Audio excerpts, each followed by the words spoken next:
the main thing with turkeys anyways is we keep them for so long.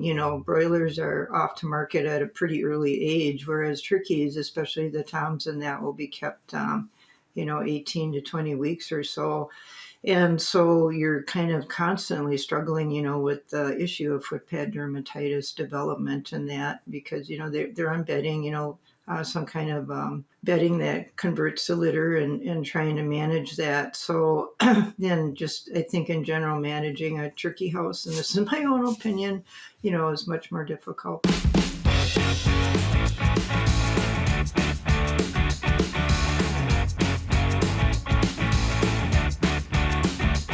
Hello and welcome to another episode of the Poultry Podcast. I'm your host, Pratima Adekari from Mississippi State University. Today we have a very experienced guest who has served in the turkey industry for quite a while. We have Dr. Sally Noll. Dr. Noll, welcome to the program. Oh, thank you very much. Yes, so I'll give a little bit more of my background in that. So yes, I've been at the University of Minnesota since 1985 and worked primarily with the turkey industry. And my position was primarily extension with a research component. And I have to say, for those of you that might be considering going into extension, to really seriously consider it. I enjoyed it very much over the years, and it gave me the opportunity to learn a whole bunch more about the industry, as well as different facets and issues in the industry. So I've done a little bit of turkey breeder, turkey market, waste management, nutrition, gut health, you name it. I've probably have done at least some of it. So in collaboration with others, of course. Feed formulation software is stuck in the past. Most tools haven't evolved beyond basic least cost optimization. A Diet Forge changes that. It's an AI-powered platform with nonlinear ingredient modeling for enzymes and additives, cost per gain and maximum profit optimization, and real-time collaboration like Google Docs for nutrition. Every recommendation is grounded in world-class research, built for modern nutritionists who need more than legacy desktop software can deliver. Work seamlessly with your team and optimize the way modern operations demand. Try dietforge.ai free today. Feed formulation, finally modernized. Yeah, thank you, Dr. Noll. So I know you retired back in 2022, but you're still active. So you do, always the work is never finished. And once you have these a profession built up, then it's hard to also get away. So how much are you busy these days with research? Well, I tell people that emeritus status means you work for the university for free. So, but you don't have quite as many meetings and reports and everything. So yeah, when I retired, I was on, I think, about 6 other student graduate committees yet, along with my own student, Gabby Firo. Wow. And so we were still finishing up things there. And since then, most of those have finished, but now I got added to a couple more committees, which I like. I like mentoring the students and everything. And when COVID hit in 2020, we lost, a lot of personnel and handling of data. Not handling of data, but getting the data flow going again. So we're still kind of working on some of that stuff that just had to get pushed back to get going again. So. Sure. And in fact, I was able to attend the International Poultry Scientific Forum last week, and I, in fact, saw your name as a co-authors in one of the abstracts. So I guess you're so active. Yeah, so that was, kind of just providing some advice, which... but yes, it's nice to stay involved. Unfortunately, a little bit before when I retired, we also had to shut down our Rosemount turkey research facilities, and so kind of another reason to take and retire, as well as the type of research I needed, or I was doing, needed a different type of facility, a much upgraded facility as well. So I really do miss that part, although lifting 40-pound and 40-pound plus turkeys really wasn't getting to be my strong point anymore. So. No, that's great. No, we're gonna learn today a little bit about unique. Well, it's a very common topic, which is a foot pad dermatitis. And Dr. Noll, we have heard this a lot with the broilers. And what about in Turkey? So why this is an issue? Can you tell a little bit about a background? Yeah. So, unfortunately, there isn't a whole bunch of research being done in turkeys. It's very expensive to do, but I think when you're comparing broilers versus turkeys, yes, I mean, footpad dermatitis is probably as much of a problem in turkeys as it is in broilers. But the main thing with turkeys, anyways, is we keep them for so long. Broilers are off to market at a pretty early age, whereas turkeys, especially the toms and that, will be kept 18 to 20 weeks or so. And so you're kind of constantly struggling, with the issue of footpad dermatitis development and that because, they're on bedding, some kind of bedding that converts the litter and trying to manage that. So then just, I think in general, managing a turkey house, and this is my own opinion, is much more difficult than say for broilers and that relative to ventilation. But yeah, it's a definite problem in turkeys. For those of you that might not be aware, turkeys will be raised in two phases, or at least two phases anyways. One will be brooding, and then they'll be transferred over to a grow finish facility. And so there's opportunities for footpad dermatitis to develop all the way through production. Yeah, so that's so after knowing, it is also common in Turkey. So with my knowledge, I have very limited and maybe zero knowledge in Turkey. So thanks for telling that. There's a huge importance. I can see that. What causes this thing? What are the different? I know there are a lot of factors, but in your last so many years past experience, what are the common cause that you have experienced and what really causes that? So, I mean, probably not, not unknown. I mean, litter moisture is probably one of the key things, that is involved in Right. terms of the development. And then there's some different components of the litter as well that may interact with the skin, such as ammonium, nitrogen. And but I think kind of getting back to, so where does that litter moisture come from? Right. And it can come from a variety of things. And I think that's part of the problem in terms of management. You kind of forget all the different sources, where that moisture can be coming from. So obviously you have, what's going on with the birds themselves and in terms of excreta moisture content and that, how much water is being taken in, how well functioning the waters are. Water quality also plays a role in that in terms of potentially overconsumption and water operation and that. And then kind of don't want to forget about feed too. I do have a little bit of a nutrition background, so I can't, but we get into some of the things with the minerals, like sodium, potassium, chloride, obviously the electrolytes in that, and an imbalance of those, can take and affect water consumption and the excreta content, and also potentially, excesses of calcium and phosphorus can interact with that too. And that's a little bit of what my graduate students' work on footpad dermatitis showed. Gabby Firo worked long and hard on footpad dermatitis, and and so she did note a correlation, anyways, with poor footpad quality when the litter was high in content of sodium and potassium and chloride. And I think that just reflects that potentially the birds were drinking more water and then excreting those minerals into the litter and that. So, I mean, so we've got the feed, we've got what's going on with the watering system, how much water the birds are actually intaking. And then the other part of it then would be, management of ventilation and the removal of that moisture, from the litter, which again, in a large turkey house costs a lot of money to do that. And so it makes it difficult, to take and manage the litter to keep it from caking. People will take and till, do some litter amendments as well to try to modify and keep the moisture in check.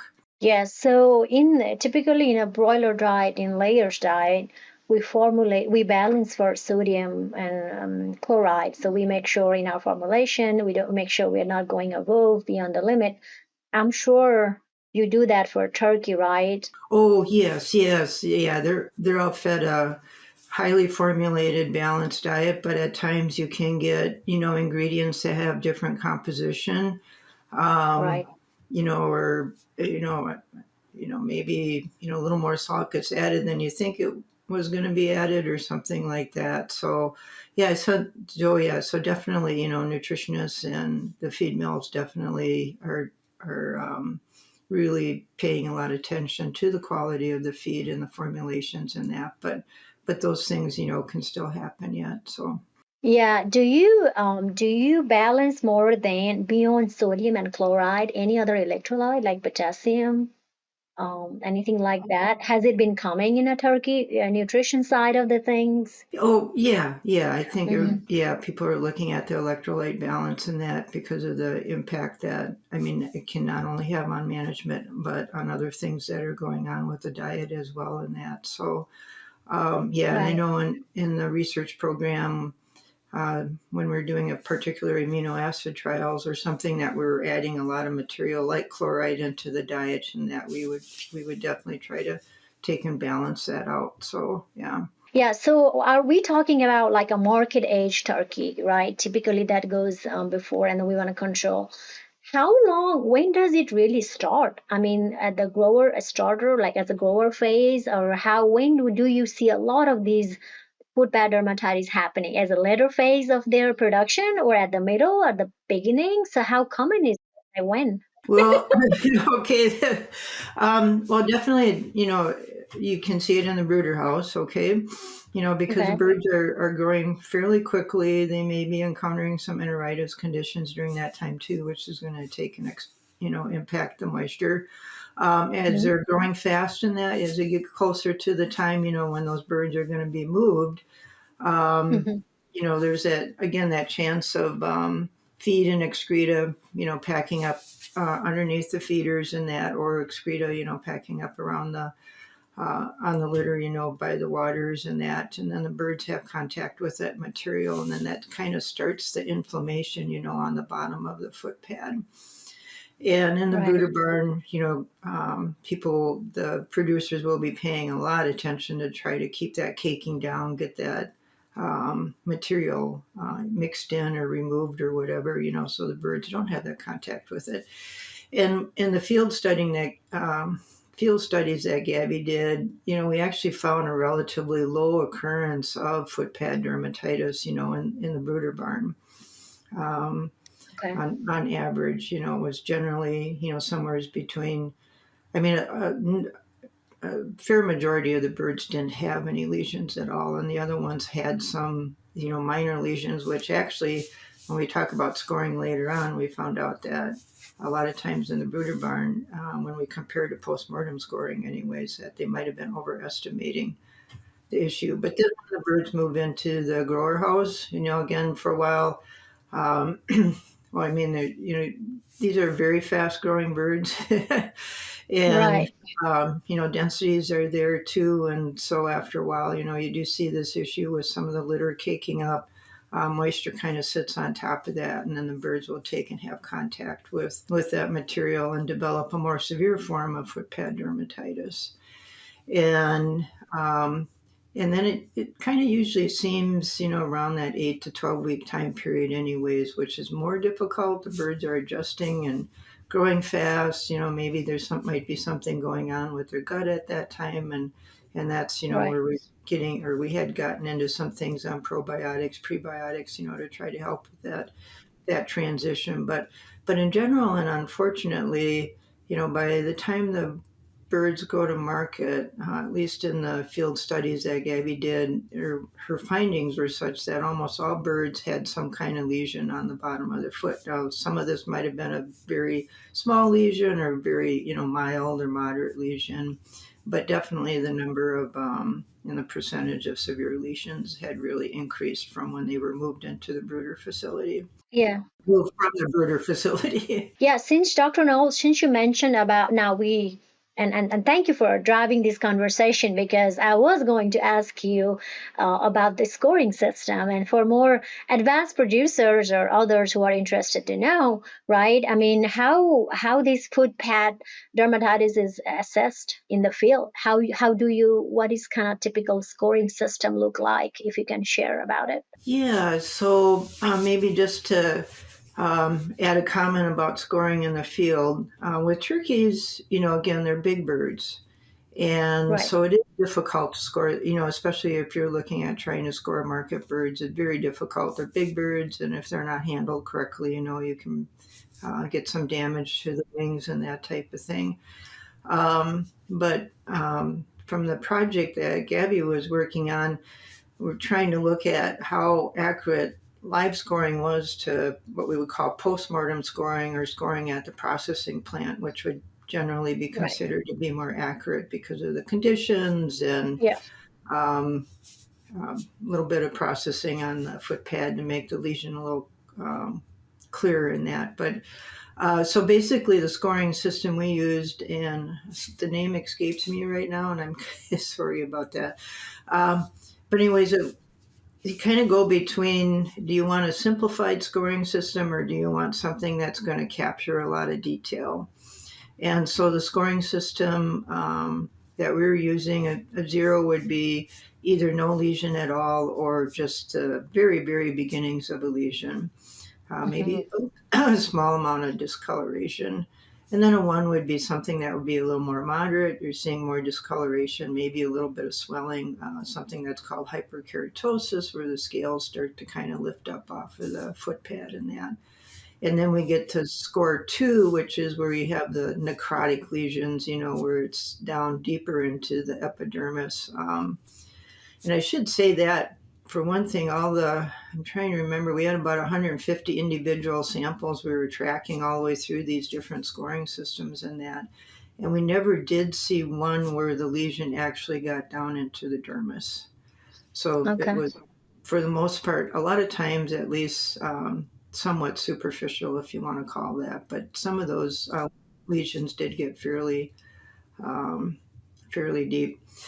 So for the criteria, anyways, there's so many things you could look at. So some of the scoring systems might be looking at the depth of the lesion, how big the lesion is on the foot pad part, did it spread to the toes themselves.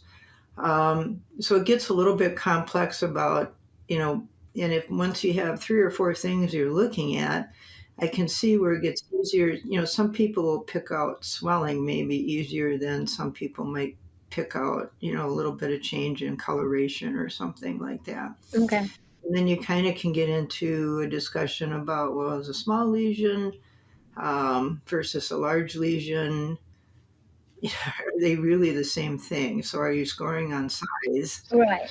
So what we kind of saw in several studies anyways, and also on the field trial, is when it was at score 1, that intermediate lesion, that caused the most problem. Right. And Okay. what was a little bit interesting in the brooder barn, um, as I mentioned, let's see, I'm trying to think now. In the brooder barn, a lot of times a score 1 was assigned when it was actually a normal. Okay, so Okay. for some Okay. reason with the smaller feet, and it could be again that you've got that little spot there, and because of that, it looks like it's filling up the whole foot pad or Mhm. something. But Yeah. then when we got to the market birds, we actually found out that many of the birds that were scored 1 actually were probably closer to a score 2. Okay. And, and for scoring where it's being used in animal welfare audits and that, you kind of want to, make sure that you're a lot more accurate with that, with what that score is telling you. Right. So, and we did some pairing, we would have people both score the same sample in that. And Right. actually, the agreement, although again, depending upon who was scoring, the agreement was actually a little better than I thought it would be. So, Oh, that's good. Because yeah, I was thinking, because I mean, people score, and there should be a kind of a standard like what you said, 0, 1, or 2 scoring, but sometimes, I mean, 0 is 0. Maybe it's may not be a debate of a thing, but sometimes a 1 or 2.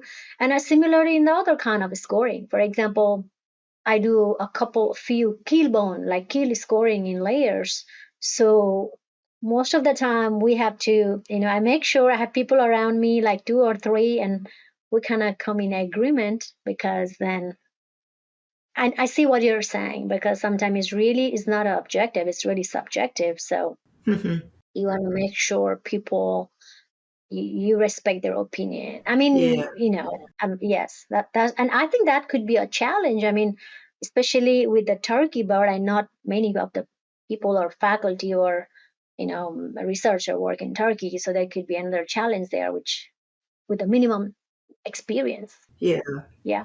And so, like, at least in our research trials, again, we would typically have two people scoring at the same time, and we would have a chart with the Okay.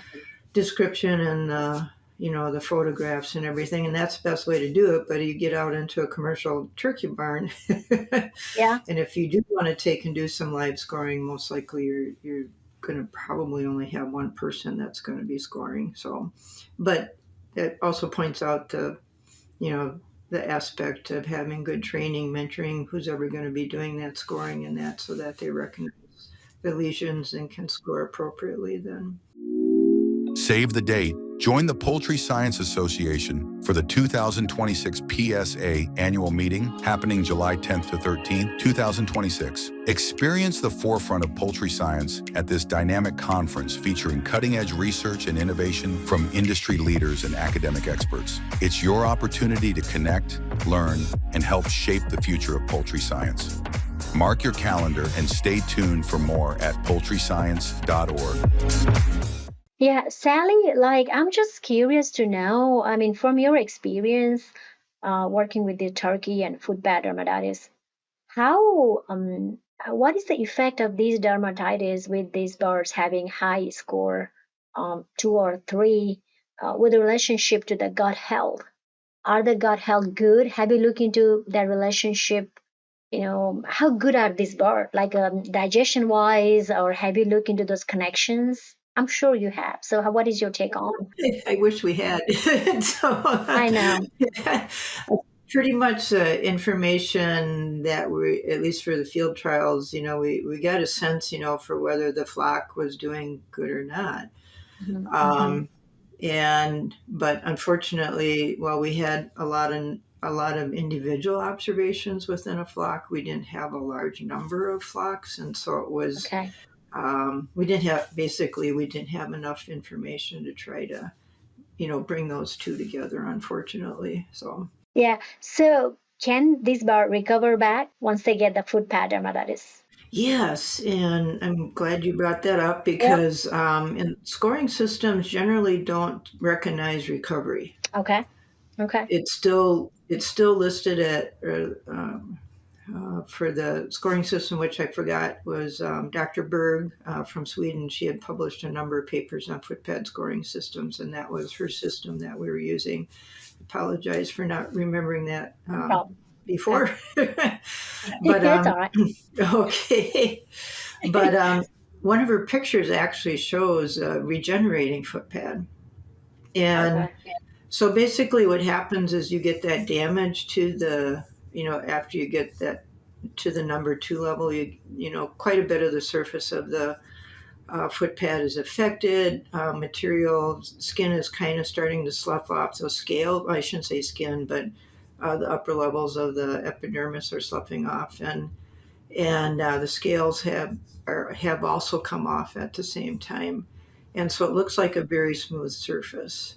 But you're not seeing the discoloration, the necrotic material anymore. So that epidermis is starting to recover at that time. Okay. And I think it would be worthwhile to maybe include that in a scoring system that, the birds kind of might have gone through a little bit of a tough time, but now the footpad is recovering. So they can recover back. So how long does it take for them to recover? Like a week, few days, Oh my goodness, yeah, you wish. But um, Are you sure? so We also followed some birds where we purposely put them on litter and wetted it. Mm-hmm. And we got the litter moistures up to around 50% plus or so. Yes. And that happened over a week time. And then a week later, the birds had already developed a fair amount of lesions that we would have given a score 1 at that time. And then after a while, we stopped wetting. And then they continued for another week after that for the Yeah. scores to take and worse and get worse. Okay. But then we started to let the litter dry out naturally, and the scores started to go down. But it was a good 2 weeks for them to not be as severe, but they were probably still, around the score of 1 yet, even after a couple of weeks.